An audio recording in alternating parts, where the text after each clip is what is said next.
여러분, 사사시대의 특징이 있습니다. 사사시대의 특징이 뭐냐면 왕이 없어서 자기 소견에 옳은 대로라고 행하였다라고 나와 있습니다. 이 룻이 살았던 이 시대도 사사시대와 동일한 시대입니다. 자기 소견에 옳은 대로 행하여 완전히 황폐하게 되었던 이스라엘은 자기 희생적이고 하나님을 온전히 바라는 다윗을 통해서 회복됩니다. 결론부터 말합니다. 절망은 소망 가운데 회복됩니다. 여러분, 룻의 절망, 나오미의 절망이 결국 이 룻을 통해서 오게 되는 다윗을 통해 회복됩니다. 그 완전한 회복은 바로 예수님을 통해서 이루어지게 됩니다. 여러분, 예수님은 다윗의 후손으로 이 땅에 오셨습니다. 바로 룻과 보아스의 후손 다윗을 통해, 예수 그리스도를 통해 하나님의 역사가 이루어졌습니다. 룻기는 완벽하고 아름다운 묘사를 통해서 하나님 나라의 회복에 대한 빛을 우리에게 던져주고 있습니다. 본문에 나오는 룻의 현신은 그녀가 진정 이스라엘의 딸로 다윗의 조상으로 예수 그리스도의 족보에 나오는 인물로 합당한 사람이라는 것을 보여주고 있습니다. 룻기는 모든 것을 다 잃은 나오미가 룻과 보아스의 행동을 통해서 회복되는 이야기입니다. 그것은 그리스도인들이 어떻게 구원을 받는가에 관한 말씀이기도 합니다. 다윗의 헌신을 통한 이스라엘의 구원을 예시하기도 합니다. 예수 그리스도를 통해 모든 회복이 일어남을 말해주고 있습니다. 우리의 절망은 절망이 아닙니다. 우리는 절망을 통해서 예수 그리스도께서 주신 소망을 볼 수 있는 것입니다. 여러분, 룻기 1장을 말하면서 왜 제가 이 절망에 대해서 먼저 말씀드리고 있는지 잘 생각해 보시길 바랍니다. 본문을 우리는 두 부분으로 나눠볼 수가 있습니다. 1절부터 5절까지 그리고 6절부터 14절까지 이 두 가지 내용을 통해서 이 절망과 소망을 말씀드리겠습니다. 1절부터 5절까지에는 절망입니다. 하지만 6절부터 14절 그리고 14절의 마지막에 소망이 있습니다. 사사기 17장 6절에 이런 말씀이 있습니다. 그때에는 이스라엘의 왕이 없었으므로 사람마다 자기 소견에 옳은 대로 행하였더라. 아멘. 여러분, 이 말씀, 제가 아까 말씀드린 그 말씀이죠. 룻이 살았던, 나오미가 살았던 시대가 바로 그런 시대였다는 겁니다. 룻기 1장에 보시면 나오미가 등장합니다. 여러분, 나오미의 남편의 이름이 엘리멜렉이었죠.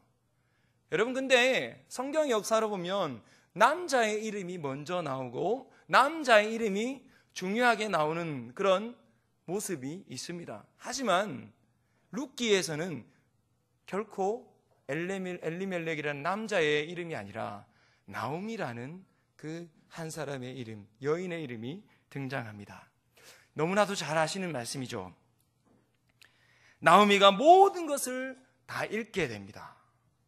다 잃고 텅 빈 상태를 보여줍니다. 그녀와 그의 가족들은 흉년을 피해 베들레헴을 떠나 모압 땅으로 가지만 남편 엘리멜렉도 죽고 모든 것을 다 잃게 됩니다. 이러한 나오미의 삶의 회복은 바로 룻을 통해서 이루어지죠. 나오미의 남편의 이름은 말씀드렸다시피 엘리멜렉입니다. 그 아들들의 이름은 말론과 기련이었습니다. 그리고 그 아들들이 모압 땅에서 맞이한 아내들이 바로 룻과 오르바였습니다. 안타깝게도 모압 땅에서 남편과 아들들이 다 죽습니다. 남편이 먼저 죽고 그 아들들이 죽습니다. 여러분, 나오미에게서는 이 모든 것이 참 힘들었을 것입니다. 어떤 학자들은 나오미가 약속의 땅을 떠나 모압 땅에 간 것 자체가 죄라고 말합니다. 하나님의 복된 이 땅을 떠나서 저 이방 땅, 이 모압 땅으로 갔다는 것 자체가 죄라고 말합니다. 물론 이렇게 볼 수도 있습니다. 하지만 우리가 본문을 조금 더 집중해서 보시면 본문에서 무엇을 더 강조하고 있는지 우리는 알 수 있습니다. 그것은요, 나오미가 지금 정말 힘들고 정말 처참한 상황에 빠져 있다라는 겁니다. 실제로 성경에서는 나오미가 왜 모압 땅으로 갔는지에 대해서 정확히 말하지 않고 있습니다. 기근을 피해서 갔다, 그렇게로만 말하고 있습니다. 우리가 알 수 있는 것, 적어도 지금 나오미의 상황은 우리가 상상할 수 없을 정도로 힘든 상황이라는 겁니다. 만약 아들들이라도 살아있었다면 덜할 겁니다. 아들이 없다라는 것은 그 당시 기업 물을 자가 없다라는 겁니다. 여러분, 계대 결혼이라고 아시죠? 남편이 만약에 남편이 죽고 아들들을 죽었을 때에 그 가족들을 통해서 그렇게 자손을 이어가는 겁니다. 그런데요, 이 나오미에게는 남편도 없고 아들들도 없어요. 기업 물을 자가 없습니다. 이것은요, 그 당시 상당한 멸시의 대상이었습니다. 가늠한 죄 못지않게 아들들이 없고 기업 물을 자가 없다라는 것은 놀림거리의 대상이었습니다. 나오미가 그렇다고 나이라도 어립니까? 나이가 많아서 친정 아버지에게로 돌아가거나 계대 결혼을 통해서 재혼을 하거나 노동을 통해서 스스로 살아갈 수도 없는 상황이었습니다. 즉, 스스로는 황폐한 자신의 삶을 개선할 수 있는 요지가 아무것도 없습니다. 절망의 상황이 바로 그녀의 상황이었습니다. 그 어느 것과도 비교할 수 없는 절망이 그녀를 감싸고 있었습니다. 우리가 살아가고 있는 이 시대 또한 절망의 시대라고 말씀드렸습니다. 앞을 보려고 해도 앞이 보이지 않습니다. 열정과 패기로 가득 차 있어야 할 학생들이 취업 때문에 삶을 포기하기도 합니다. 이런 절망적인 삶에서 어떻게 소망을 볼 수 있겠습니까? 여러분, 제가 저희 교회 학생은 아닙니다. 제가 이제 대학생 사역을 하면서 초신자 친구를 1년 동안 열심히 가르쳤습니다. 열심히 가르쳤는데 집에서 아무도 안 믿습니다. 열심히 가르쳤는데 이 친구가 군대를 갔습니다. 군대를 갔는데 저는 이제 열심히 기도했습니다. 기도하고 이 친구가 믿음으로 잘 이겨내길 기도하고, 여러분, 군대가 있는 친구들을 위해서 기도하셔야 됩니다. 진짜로요. 네, 했습니다. 근데 이 친구가 진주가 고향이 아니라서 제가 휴가를 나와도 볼 수 있는 길이 별로 없었습니다. 저기 충청도 살고 있는 친구였거든요. 제대를 하고 복학을 했습니다. 저는 기대에 부푼 마음을 가지고 초신자였던 이 친구가 얼마나 믿음에 장성해서 왔을까 해서 갔는데, 정말 절망에 빠진 게 뭐냐면 이 친구가 군대에서 상사로 누구를 만났냐면 하나님의 교회에 다니는 사람을 만났던 겁니다. 여러분, 정말 이게 최악의 상황이에요. 지켜줄 수 있는 것도 아무것도 없고, 제가 편지를 보내긴 했지만 저한테 한마디도 안 하는 거예요. 이 상사가 이제 하나님의 교회를 다니고 있으니까 이 친구도 한 번씩 가게 된 겁니다. 한 번씩, 제가 말씀드렸습니다. 저희 교회 친구들 아닙니다. 오해하지 마시고요. 한 번씩 하게 된 겁니다. 그러면서 믿음에 대한 회의를 가지게 된 거예요. 그러면서 제가 저한테 한 번씩 전화도 오던 것이 뚝 끊기게 되고 막 이랬던 경우가 있었습니다. 제가 그 친구를 만나서 이제 그래도 용감하게 이 친구가 솔직하게 저한테 얘기를 해주더라고요. 제가 제 상사가 그 보급관인 것 같아요. 상사일 겁니다. 상사가 그 하나님의 교회에 끌고 가서 몇 번 갔습니다. 그런데 그것을 통해서 그 잘못된 것들이 뭔가 솔깃하더라는 거예요. 성경을 들고 와서 막 이렇게 얘기하니까 아무 반박할 것이 없다라고 얘기를 하더라고요. 저는 너무나도 처음에 실망이 됐습니다. 우리 청년들 믿음으로 잘 가르친다고 이렇게 노력하는데 정말 이렇게 넘어질 수도 있겠구나. 여러분, 군대가 있는 우리 자녀들을 위해서 기도하셔야 됩니다. 진짜 그런 경우 있습니다. 제가 그 친구를 지금도 만나고 있어요. 지금도 만나면서 제가 그래도 그 친구에 감사한 게, 그러면 좋다, 일주일에 한 번 나를 만나자. 나도 거기에 대해서 연구해 오고 너도 여기에 대해서 연구해 와서 우리가 함께 그 모든 것들을 해결해 보자. 이렇게 했습니다. 절망 중에서도 참 소망을 볼 수 있다던 것이 참 너무나도 감사합니다.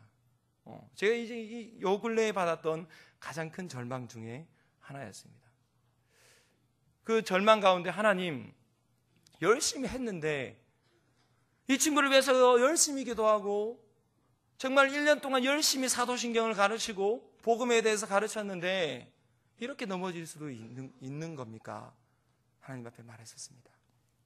그러자 기도를 통해서 하나님께서 저에게 주신 답변은 그래도 소망이 있다라는 거예요.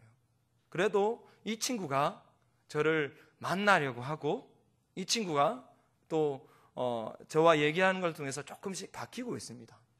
여러분, 절망 가운데서도 분명한 소망이 있습니다.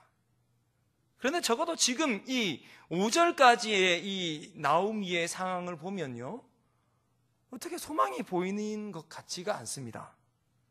우리는 나오미의 삶이 어떻게 회복될지, 그리고 어떻게 회복되는지 자세히 함께 살펴볼 필요가 있습니다. 하나님께서는 다름 아닌 며느리를 통해서 이 나오미의 삶을 회복시키십니다. 하나님께서는 룻을 통해서 나오미에게 소망을 보게 하십니다. 제가 그 친구를 만나면서 기도하면서 소망을 보았듯이 하나님께서는 이 나오미에게 룻을 보내셔서 소망을 보게 하십니다. 우리 6절의 말씀을 함께 읽어볼까요? 시작. 그 여인이 모압 지방에서 여호와께서 자기 백성을 돌보시사 그들에게 양식을 주셨다 함을 듣고 이에 두 며느리와 함께 일어나 모압 지방에서 돌아오려 하여. 아멘.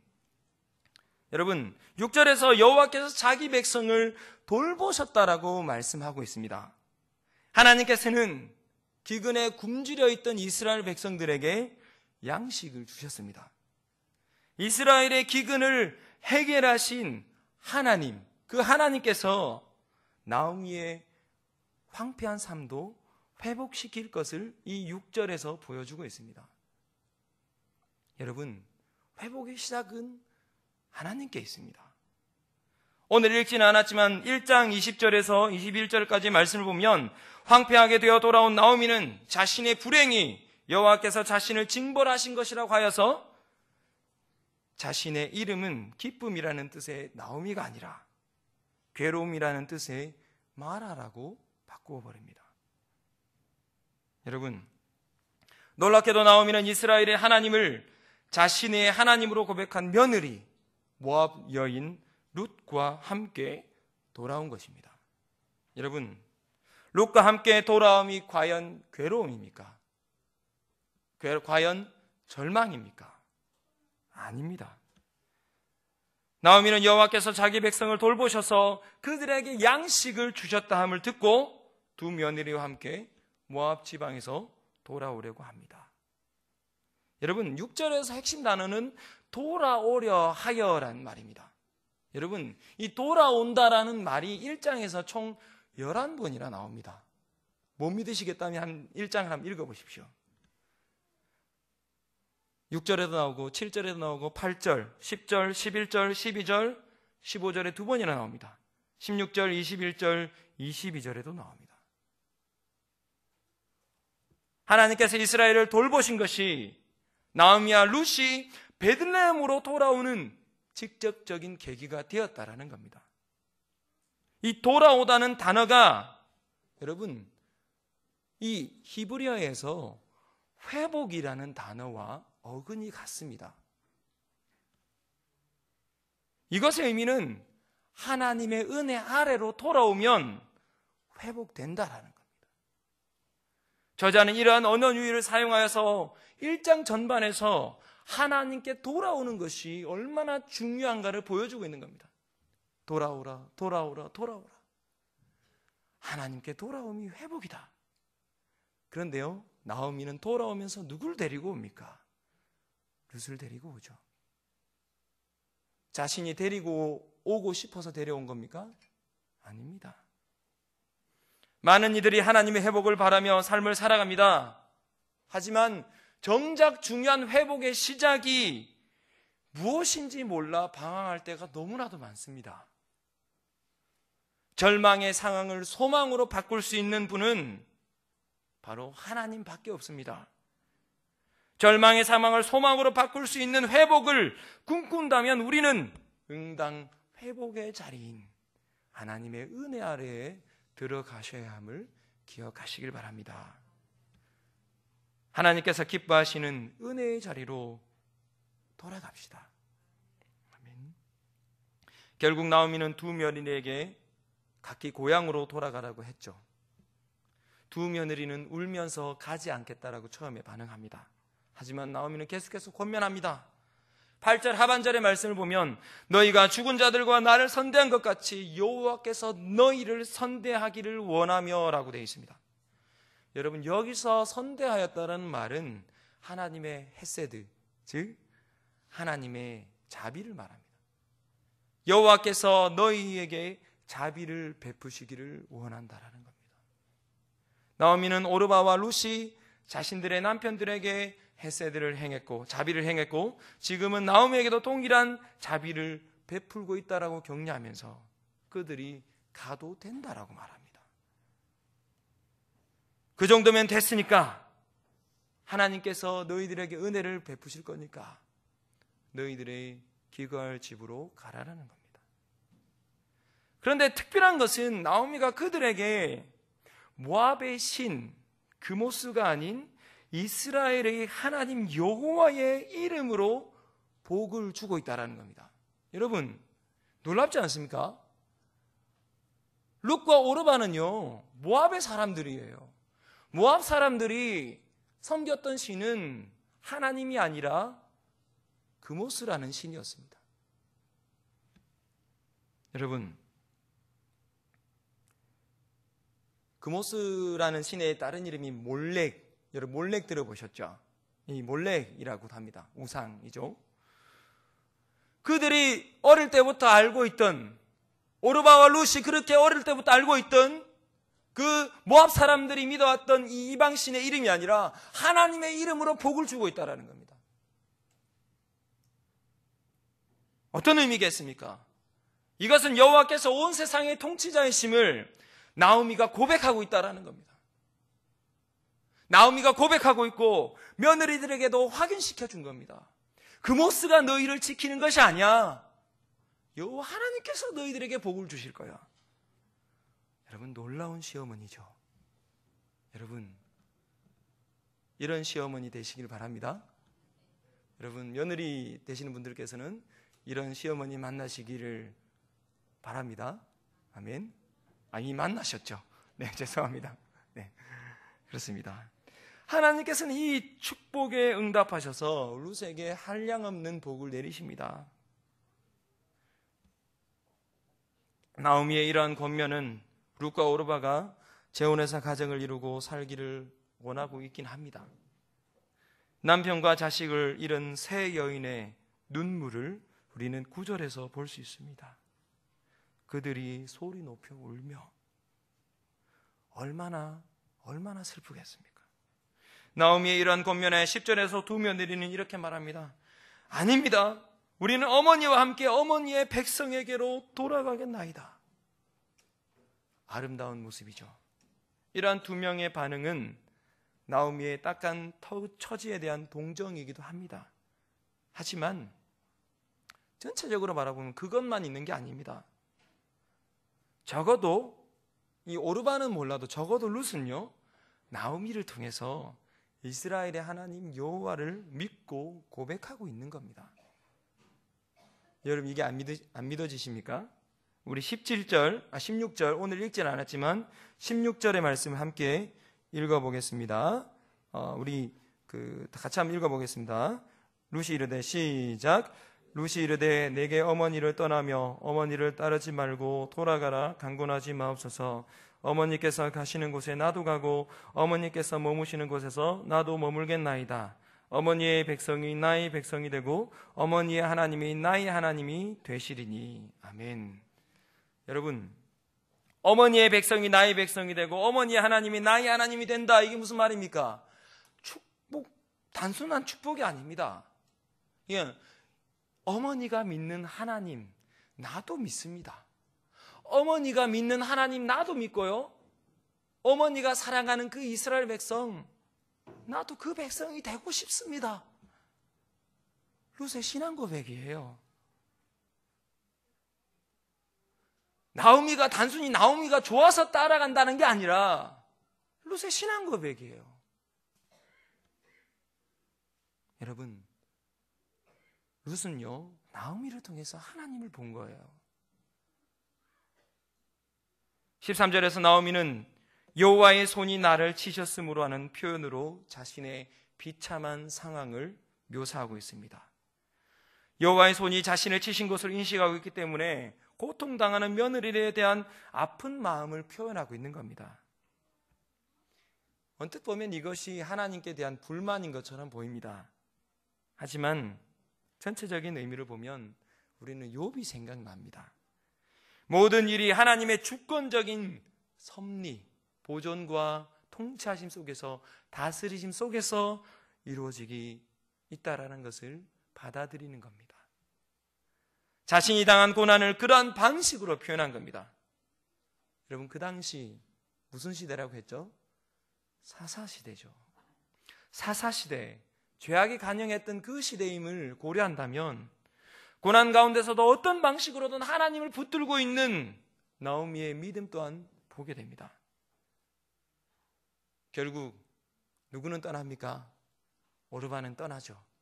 하지만 룻은 남습니다. 어떤 학자들은 그런 오르바를 향해서 진짜 믿음 없는, 형편없는 사람이다라고 이야기하지만 적어도 그녀가 이 오르바라는 사람이 이스라엘 출신이 아니었다라는 것, 그것만 생각해봐도 정말 참 그렇게 비난할 만한 모습이 아니라고 저는 생각이 듭니다. 다만 이 오르바에 비해서 룻이 정말 탁월했다라는 것이죠. 오르바의 선택을 보면서 룻이 나오미를 따라 베들레헴으로 돌아가는 것이 얼마나 희생적인 결정인지를 우리는 보게 됩니다. 여러분 14절의 말씀을 보시면요, 룻이 나오미를 붙쫓았더라라는 표현이 있습니다. 붙쫓았더라, 따라갔다, 그냥 따라갔다 이게 아니라 붙쫓았더라. 이것은요 창세기 2장에 나오는 아담과 하와가 합하여 한 몸을 이루는 것과 같은 표현입니다. 결코 분리될 수 없고 결코 떨어질 수 없는 존재로 딱 붙어서 갔다라는 겁니다. 연합했다라는 겁니다. 나오미에 대한 룻의 진실함을 볼 수 있는 것이죠. 절망의 시대를 살아갔던 나오미, 그에게 소망이 되었던 사람은 누굽니까? 룻이죠. 고부간의 갈등이 전혀 없죠. 며느리가 소망이 되었죠. 아들이 소망이 아니라 며느리가 소망이 되었습니다. 룻이 왜 나오미에게 소망이 될 수 있었을까요? 룻이 젊고 탁월해서? 룻이 어떤 가진 미모가 정말 출중해서? 돈을 많이 벌어올 것 같아서? 집안일을 잘할 것 같아서? 아닙니다. 여러분 보십시오. 룻은 나오미를 통해서 하나님을 믿고 하나님을 고백하고 있습니다. 결국은 룻이 나오미를 붙잡고 그에게 소망을 줄 수 있었던 것은 어떤 룻의 인간적인 능력이 아닙니다. 저 같으면 나오미 안 따라갑니다. 뭐 볼 게 있어서 따라가겠습니까? 바로 룻을 통해 일하시는 하나님께서 나오미에게 소망을 주신 겁니다. 여러분, 나오미의 이름의 뜻이 기쁨이라는 뜻이에요. 나오미의 이름의 뜻대로 하나님께서 룻을 통해 참된 기쁨이 무엇인가를 보여주신 것이죠.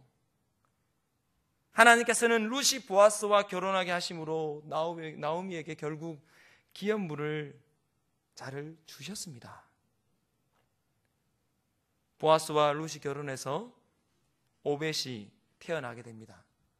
4장에 가보시면요, 여러분, 이 오벳은 누구의 아버지입니까? 이새의 아버지죠. 여러분, 그러면 이새는 누굽니까? 다윗의 아버지입니다. 이 다윗 왕을 통해서 누가 오시게 됩니까? 예수님께서 오시게 됩니다. 여러분, 그 족보에 나오미와 룻이 들어가 있는 거예요. 이방이었던 룻이 예수님의 족보에 들어가게 된 겁니다. 여러분, 1장에 텅 빈 그런 모습, 여러분 보시면 4장에서 하나님께서 그렇게 채우셨습니다. 룻을 통해 소망을 주셨고 그 소망의 완성이신 예수님께서 오시게 하셨습니다. 여러분, 4장 마지막을 보시면요, 이렇게 표현되어 있습니다. 룻기 4장 18절부터 22절 보면, 베레스의 계보는 이러하니라. 베레스는 헤스론을 낳고 헤스론은 람을 낳았고 람은 암미답을 낳았고 암미답은 나손을 낳았고 나손은 살몬을 낳았고 살몬은 보아스를 낳았고, 룻의 남편이죠. 보아스는 오벳을 낳고 오벳은 이새를 낳고 이새는 다윗을 낳았더라. 아멘. 여러분, 왜 족보로 끝내겠습니까? 룻을 통해서 이런 귀한 복이 흘러갔다라는 겁니다. 룻이 하나님을 믿음으로 말미암아, 룻이 하나님을 의지함으로 말미암아 이런 복들이 있었다라는 겁니다. 여러분, 그 소망의 완성, 바로 다윗의 후손을 통해서 예수님께서 오시게 됩니다. 여러분, 참 감사한 일이죠. 참 감사한 일이죠. 우리 시어머니 되시는 분들, 며느리를 통해서 하나님을 볼 수 있기를 바랍니다. 아멘. 그런데 우리가 꼭 여기서 기억해야 될 것이 있습니다. 그 룻이요, 나오미를 따라 나설 수 있었던 이유가 뭐겠습니까? 단순히 나오미만 바라보고 따라온 것일까요? 결코 아닙니다. 나오미도 절망이었지만 룻 또한 절망이에요. 왜 그런 줄 아세요? 그는 모압의 여인이었습니다. 이스라엘 사람이 아니죠. 이스라엘 사람들이 왔다고 해서 그 사람과 결혼을 했습니다. 그런데 시아버지도 죽고 자기 남편도 죽고 시동생도 죽었습니다. 자기 시어머니는 나이가 많습니다. 룻 또한 나오미 못지않는 괴롭고 힘든 삶을 살아갔을 겁니다. 그랬던 그녀가 나오미를 따라낼 수 있었던 것은 나오미의 인격 때문만은 결코 아닙니다. 근본적으로 나오미가 믿었던 하나님입니다. 나오미를 통해서 하나님을 알게 되고 나오미의 삶을 주관하시는 그 하나님, 나오미 자신 또한 의지하고 만났던 그 하나님, 룻 또한 믿었습니다. 여러분, 이게 아주 놀라운 원리입니다. 룻은 나오미를 통해서 하나님을 보게 되고요, 나오미는 절망 가운데 있던 그 시기에 룻을 통해서 하나님의 회복을 경험하게 됩니다. 정말 아름다운 모습입니다. 이 세상 어느 가족이 그런 모습이 있겠습니까? 이 세상 어떤 시어머니와 며느리가 그런 모습일 수 있겠습니까? 룻은 나오미를 통해 하나님께서 소망이 되심을 본 것이고, 그 소망을 따라서 여러분, 한 번도 가보지 않은 그 이스라엘 땅에 갔어요. 그런데 4장까지 쭉 보시면 나오미의 말을 거역하는 일이 거의 없습니다. 결국 무엇이겠습니까? 나오미가 믿고 있는 그 하나님, 그 하나님이면 나를 지켜주실 수 있겠다, 나를 이 절망의 구렁텅이에서 소망으로 이끌어 주실 수 있는 분이라는 사실을 믿었던 것이죠. 여러분,